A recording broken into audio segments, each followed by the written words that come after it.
I feel that responsibility very personally. Right. You know. We know that when this country was founded, yes, we are the longest lasting deliberative body. We are basically the birthplace of Western democracy or representative government in general.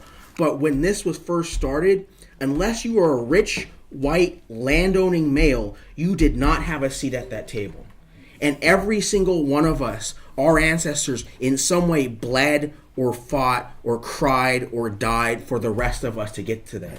And for us to just let it all go just because there's some irregularities in our electoral process is not only a disservice to that soul connection that we made with every single voter at the door, it's a disservice to every single one of those ancestors who put everything on the line to give us that right.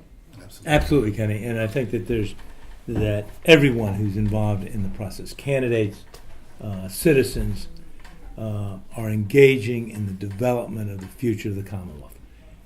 Every piece, every voice has an impact, and candidates running have an impact on the agenda as it's decided. Even by losing, you are in a way winning in the general Socratic development of democracy. But one of the things we need to be careful about as citizens is that we don't, through our neglect, through our lack of interest, that we allow a minority to control the agenda. Yes, sir. We don't have universal voting in the Commonwealth. We don't have anything close. We need to continue to develop our voice as citizens so that those who represent us in Richmond or in Fredericksburg or at the government office here in Fairfax represents the voice of the majority. We cannot allow a minority to govern over the will of the people. And sometimes we have elections that when they go awry end up electing not the voice of the people, but the minority. It's why the rules matter. It's why content matters. It's why heart matters. In particular, for elections, rules matter. Because we've seen, I think, 3 elections that could have turned out differently. And that would have a very different effect in Richmond. And maybe in all 3 elections, the minority found a way to cheat the majority of the will of the people. We ought not to let that happen. That's a responsibility of parties, of citizen groups, of advocates. And we need to hold the process accountable. We know that our electoral process, the election administration of the Commonwealth, needs work. I also think when it comes to voting, hearing about making it personal, making it relative, making sure you're bearing your soul, there's that cliche. It's like you can't complain if you don't vote, and to a certain extent, everyone has a right to complain if an issue affects you. But if you don't vote, you're literally letting someone else make that decision for you. Right. And that's a profound responsibility that citizens, candidates, government officials have to understand. That this isn't just some political game. This isn't some chessboard. This is about people's lives, the struggles that influence them. So it's responsibility on all of us, collective optimism, right? And one of the things too, and I noticed this a lot when I was knocking on doors and talking to people, they felt like they couldn't influence the process. Right. But if this year showed us anything, one, they said, at best case scenario, we will pick up 4 to 6 seats in the House of Delegates. Exactly. That was I predicted 8. I predicted 17. I said at the beginning, I said, if we have an increase in turnout, we can flip the House this year. And we almost did. Yep. We should have, in my opinion. We should have. Did. We start looking at, again, each vote matters. One race literally was decided by one vote. And we start really doing the math. Less than maybe, I think, 1,600 votes, and we probably could have had 66 Democratic delegates in the House of Delegates. Yep. That's a very small margin. We start looking at that, which means the power still belongs to the people. It is now time for us to exercise that power. So one of the things, too, that I held as a mantra for my last campaign, and I will hold it for my next one as well. If you don't agree with what the person at the table is saying, tell them. If they're not listening, replace them. If you can't replace them, bring your own chair and make sure that they are held accountable. Love that. So, as a final thought, and again, I appreciate everybody. We're coming up on time right now. Yep. Appreciate everybody coming in. But please, what are your final thoughts for today that you want to leave with the viewers?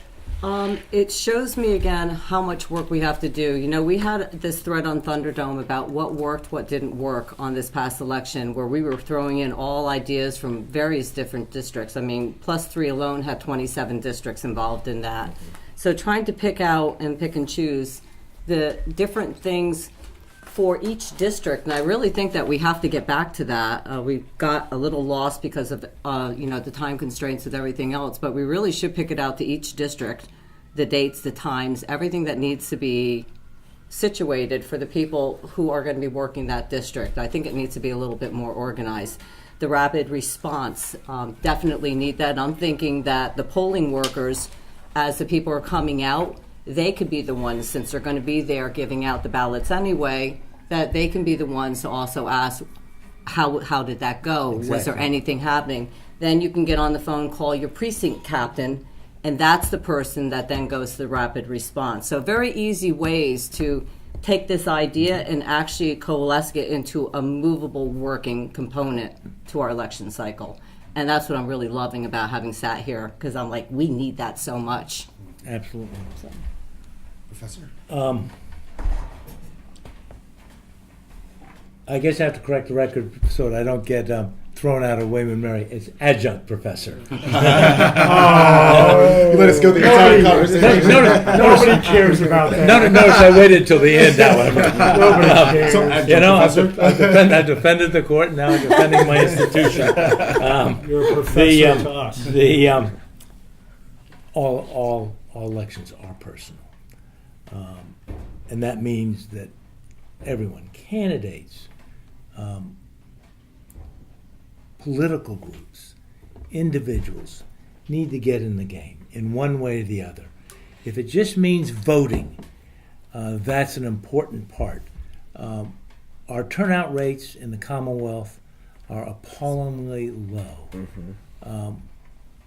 Everyone needs to vote because it does matter, because all elections are personal.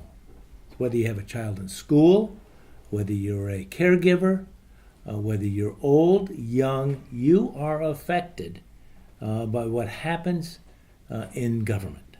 The first time I ever thought about running for political office, it was probably my junior year in college. I'm dating myself, 1977. And I was reading Making of a President, 1960, by Ted White. And that's when I really fell in love with John Kennedy. And I put off that dream of running for office until last year. I'm now 61.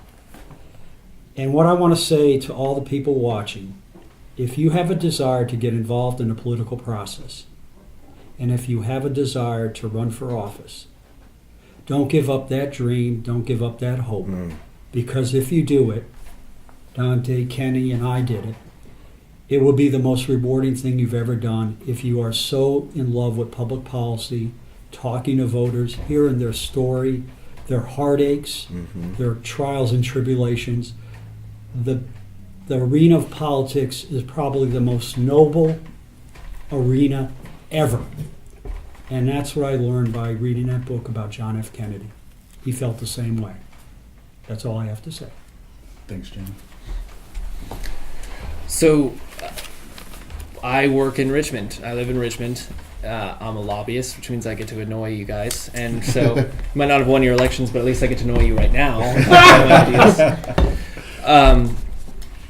This is my third year during the General Assembly session. And every year, I understand that the stakes are high, but there's a notable absence of advocates and normal people getting involved in the process. This year, it's not the case.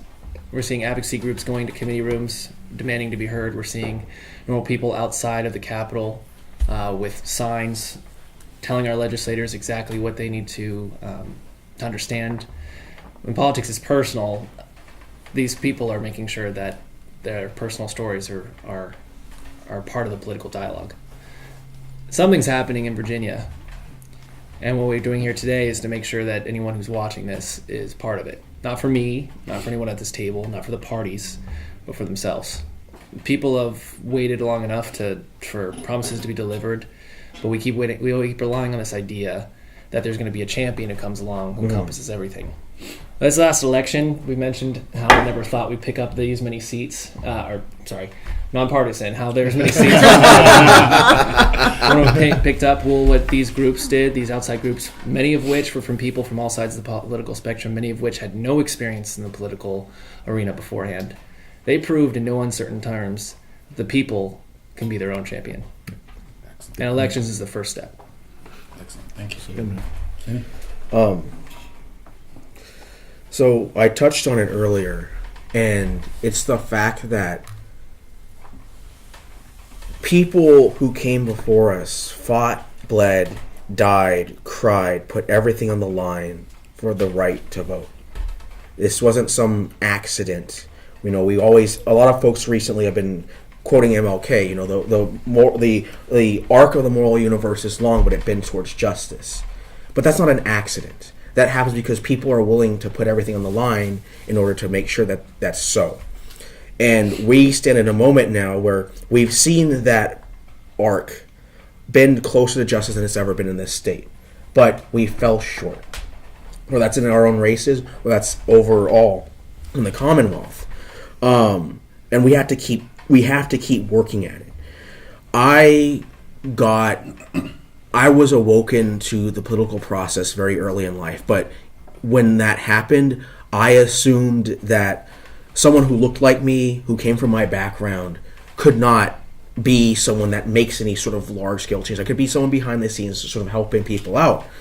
But then a man that everyone at this table may have heard of, Barack Obama, got elected. Mm-hmm. Someone who wasn't the typical, frankly going to say it, older white male who came from privilege, from one way or another.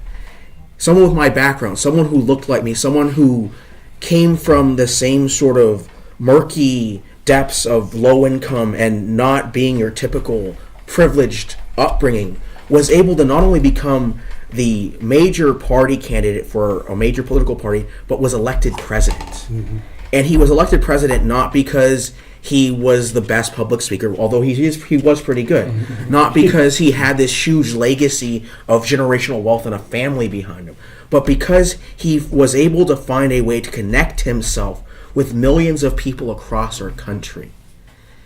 And at that moment, when Barack Obama got elected, I realized that that's the essence of our democracy.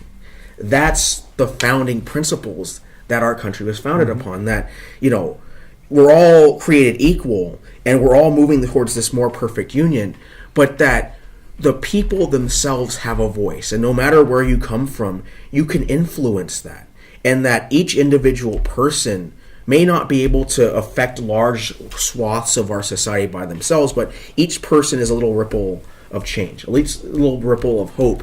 And Gene was talking about, your own sort of awakening to it and reading John Kennedy, and how even if I do something now that I don't think is important, if I took the time to knock on someone's door and ask them what matters to them, what keeps them up at night, what is the difference between them surviving or actually living to become their true self, and that conversation doesn't do anything that day but leads that person to do something else, that's the core of what we need to be thinking about. That every single thing we do from here on out makes a difference in someone's life. What I have to say very directly to the people that are watching is never underestimate your capability to make that change, whether big or small, whether that's just going to the ballot box, whether that's canvassing, whether that's being a poll worker, whether that's even just asking your neighbor, did you know there's an election this year in Virginia?